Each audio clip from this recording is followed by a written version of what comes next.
it's Mena. Welcome back to my channel, or if this is the very first video that you're seeing of me, then welcome to my channel. Please be sure to hit the subscribe button down below if you didn't already. I post every day of the week. And today in this video, I'm going to do my top 5 knitting hacks I barely use. Now, these are knitting hacks that I don't even use, to be honest, because I have other ways that'll help me out. But if you guys like these knitting hacks and they work for you, that's totally fine. I just can't really get them to work for me. And if you guys have any tips of how to get these knitting hacks to work for you, comment down below. So I'm gonna get started, and I'll try my best to explain as best as I can. And sometimes, like I said, I'm not the best at explaining things, but I try my best. So I'm going to get started. So number one on my list would have to be putting my skein of yarn in a yarn holder.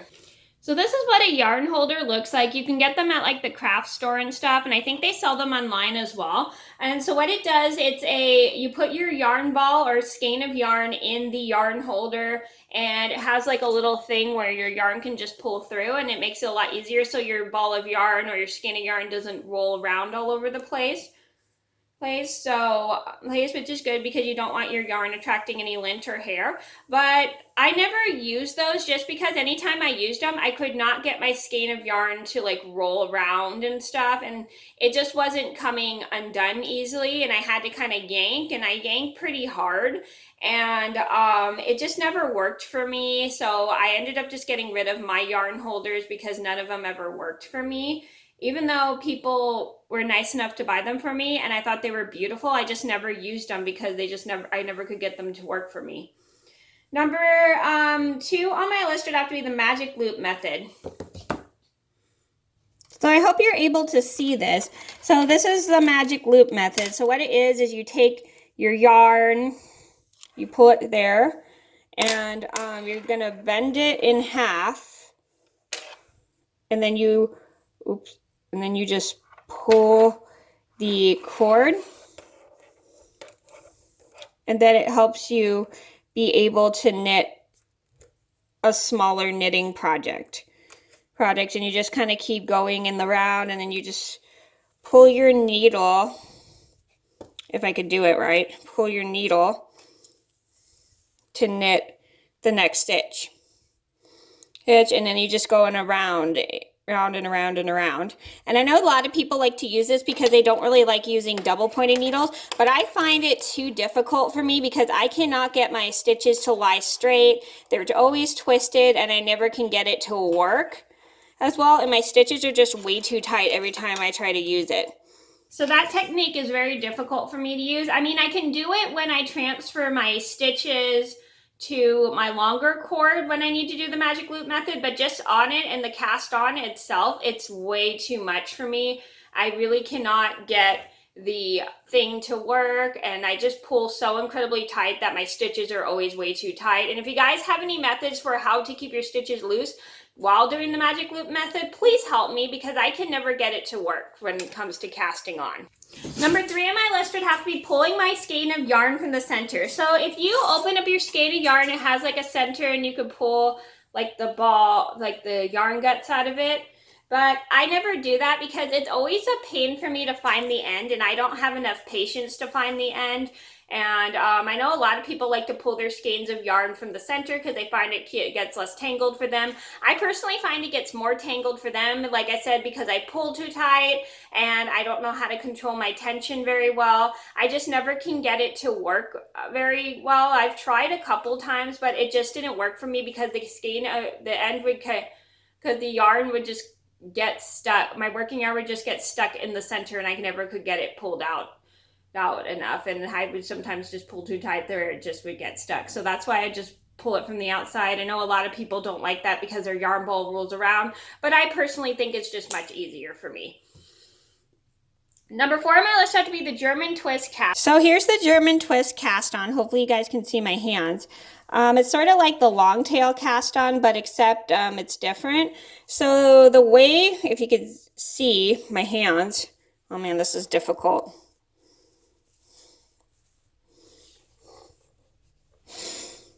Is you're going to go under the 2 strands, and then you go through here and then you pull your strand of your working yarn through here, and then you just drop it off the loop.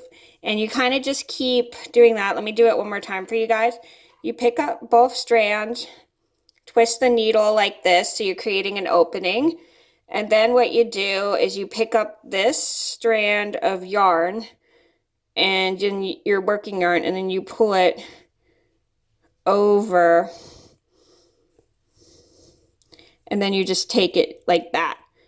So that's how the German twist cast on works. A lot of people actually like this method because it's very stretchy, but I'm going to explain it a little bit why I never use it. So the reason I just never use this method is because because as you can see, the tail is in front. I always get confused and think I've already knitted a row just because the tail right here is in the front. And normally when I start knitting, I usually start with the first stitch that doesn't have the tail. So I always get confused and think I've already knitted a row with this, and I accidentally will count the cast on row as my first row, and you never count the cast on row as your first row. You have to work the row in order for it to count it as your first row. And I just never use it just because with the tail being in front, it's just too confusing. Number 5 on my list would have to be the long tail cast. So the long tail cast on is actually pretty similar to the German twist cast on, but except you don't do the twist part. I'm going to show you quickly how the German, long tail cast on works. So I'm going to get started. So you pick up from your thumb, and then you just grab the index finger, and then you just pull it through the opening, and then you drop, and then you just keep doing that until you have your desired amount of stitches. And I have to admit, it's a very fun cast on to actually practice with. It's just not my favorite, and I'm going to explain why. So I know a lot of people like to use this method because they say it's a very stretchy cast on, and it really, really works for them. I just never use it because, like I said, it's the same thing with the German twist cast on. The tail is in front, and it makes me confused thinking I've already knitted a row, which I get super confused about and stuff, because normally I like to do the thumb cast on, which is this way. I'm going to show you guys quickly so then this video doesn't get too long. I usually just use the thumb cast on, which is this. So that's the cast on I normally use. I think this is much easier for me because then I know my working yarn's right here, and then my tail's right here, so then I don't get them confused, because I find if I have my working yarn separated from my tail, I won't get them confused.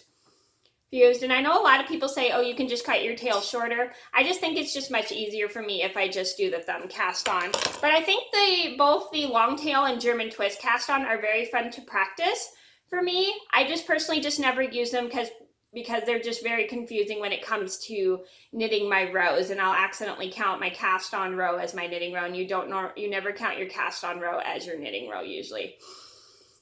You don't count because you never count it unless you're actually knitting it. So that's why I just never use it, because it confuses me a lot.